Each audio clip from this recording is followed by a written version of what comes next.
Hello friends.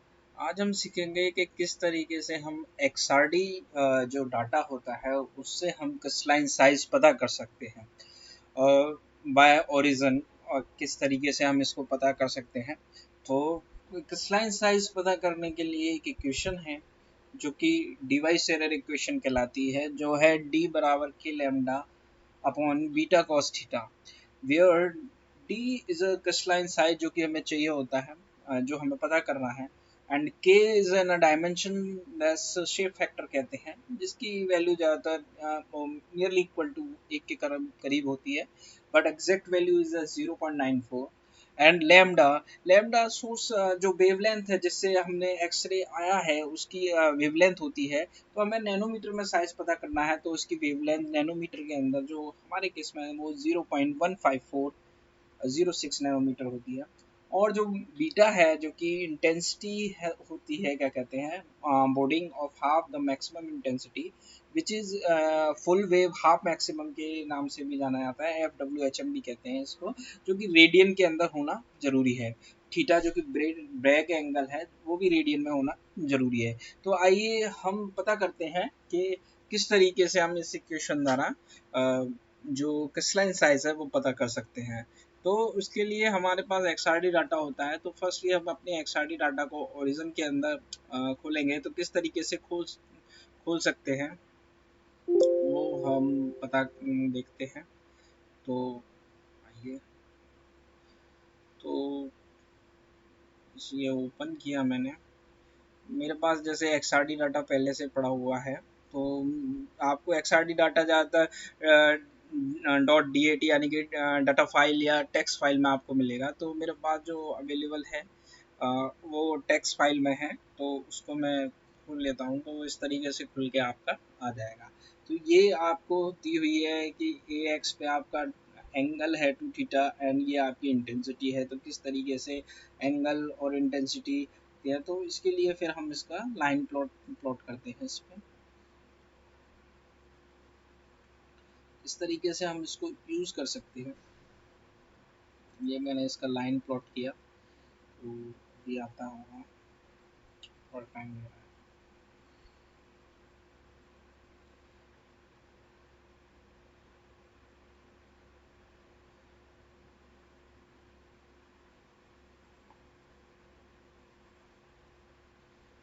इस तरीके से लाइन प्लॉट आया।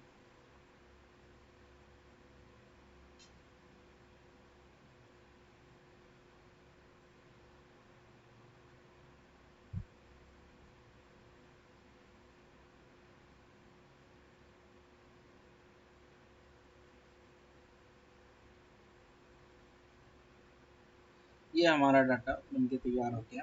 तो ये हमारा क्या कहते हैं, आपका ग्राफ बन के तैयार हो गया है। Where v is an intensity, where v is an intensity and a is a theta angle, 2 theta angle.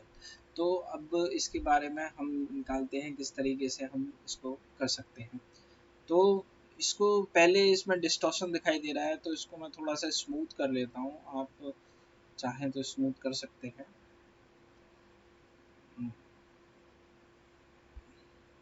तो ये मैंने, आप 5 या 10 के हिसाब से कर सकते हैं, मैं 5 के हिसाब से ही कर रहा हूँ। तो 5 के हिसाब से मैंने इसको स्मूथ कर लिया।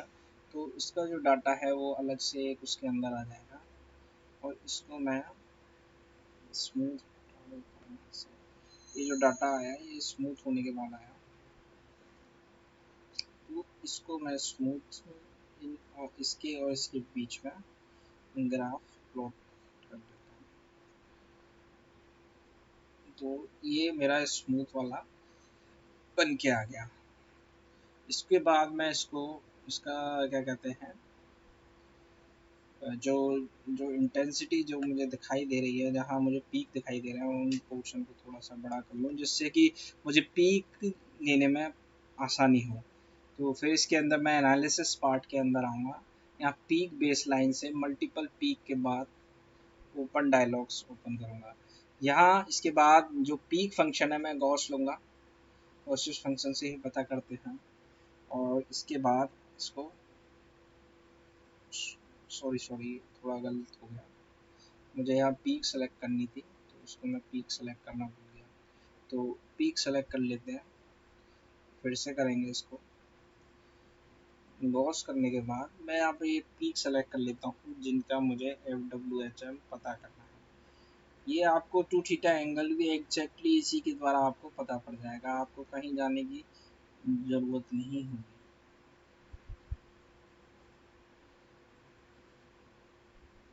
फिर अब 2 पीक सेलेक्ट,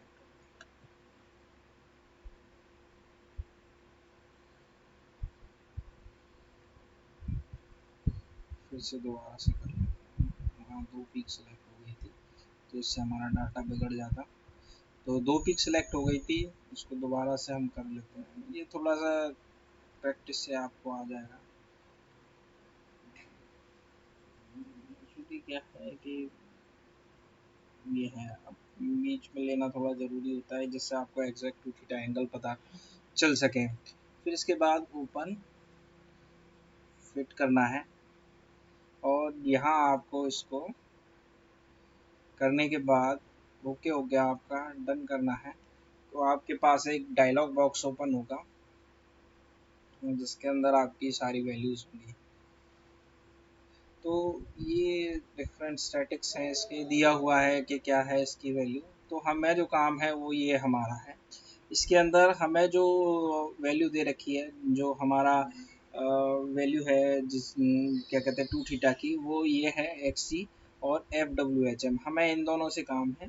तो हमें बस खाली इन्हीं से काम है, तो उसको किस तरीके से हम एक्सेल पे कैलकुलेट करते हैं। तो इसको एक्सेल ओपन कर लेता हूँ मैं। तो एक्सेल ओपन, हाँ, एक्सेल ओपन होने के बाद मैं यहाँ एक चीज़ सेलेक्ट, सेल सेलेक्ट किया और उसके अंदर लिख देता हूँ 2 थीटा एंगल, 2 थीटा एंगल। जो एंगल है वो मेरा डिग्री में है, इसको रेडियन में कन्वर्ट करना पड़ेगा। चलिए पहले जो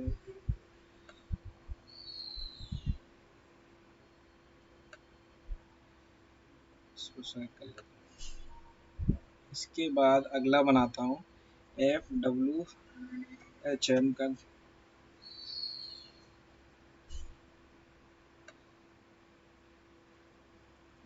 तो इस तरीके से ये 2 हो गए। मेरी जो वैल्यू थी मैं ओरिजिन से ले लेता हूँ, मुझे जिन वैल्यू से काम था ये है मेरी वैल्यू।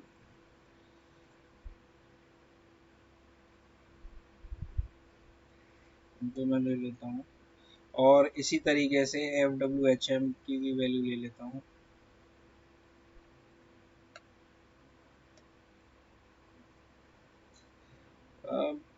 जो पुराना ओरिजिन था उसमें आपको बहुत सारी कैलकुलेशन करनी पड़ती थी, इसमें डायरेक्टली आपको FWHM मिल जाएगा। अब मैं यहाँ किस लाइन साइज पता करता हूँ, किस लाइन साइज जो कि नैनोमीटर के अंदर होगा, सॉरी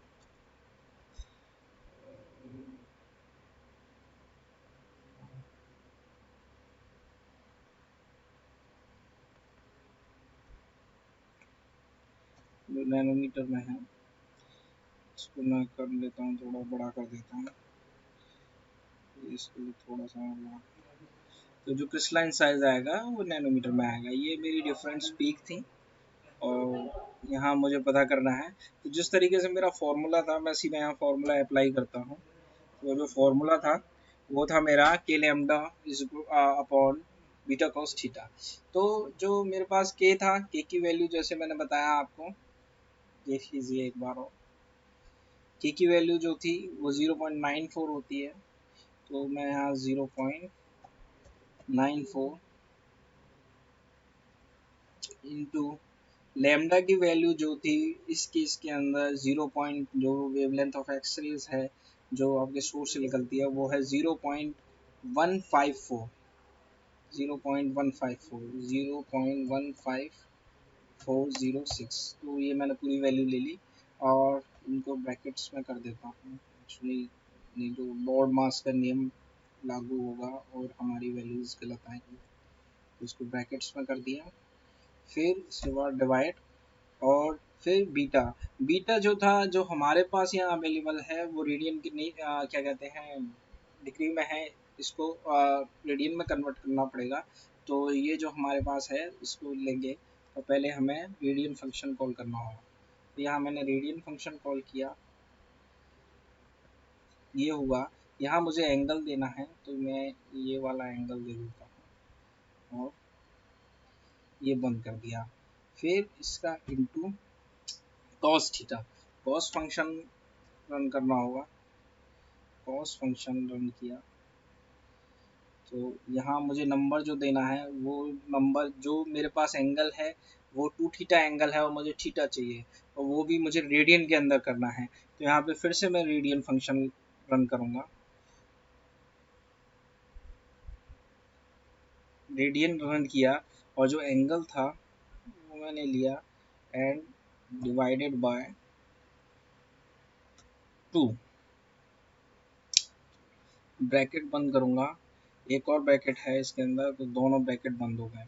इसके बाद मैं इंटर करूँगा, ये मेरा साइज़ नैनोमीटर के अंदर आ गया, जो कि 16.41 है, 419 जो भी है। इसको फिर से मैं स्ट्रेच कर दूंगा, तो मेरे पास तीनों का आ जाएगा। तो नियरली ये इक्वली है, 18.84 और ये है। तो अब मैं यहाँ इसका एवरेज साइज लूँगा, जो कि ज़्यादातर हम स्टडीज़ के अंदर एवरेज साइज ही देते हैं। Average size of crystal, crystal, crystal, जो कि नैनोमीटर के अंदर है। तो मैं यहाँ पे इसका क्या कहते हैं, नैनोमीटर में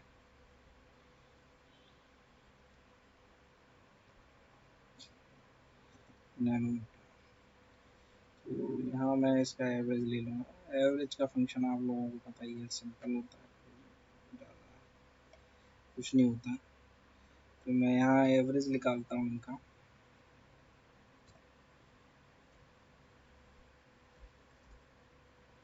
एवरेज, सो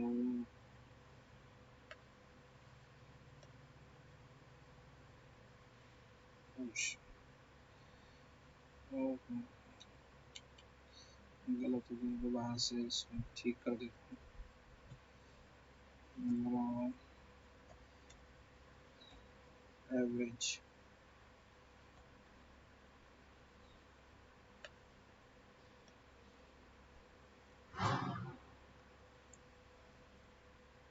ये हो गया, एंटर, एंटर मारूंगा, तो ये एवरेज साइज मेरे पास आ गया 17.81 नैनोमीटर। तो बहुत आसान था, इस तरीके से आप अपना क्रिस्टलाइन साइज पता कर सकते हैं। हाय फ्रेंड्स, मेरी वीडियो को लाइक करिएगा, जिससे कि आगे मैं और भी अच्छी वीडियो आपको दे सकूं, एजुकेशनल वीडियो। ठीक है, थैंक यू।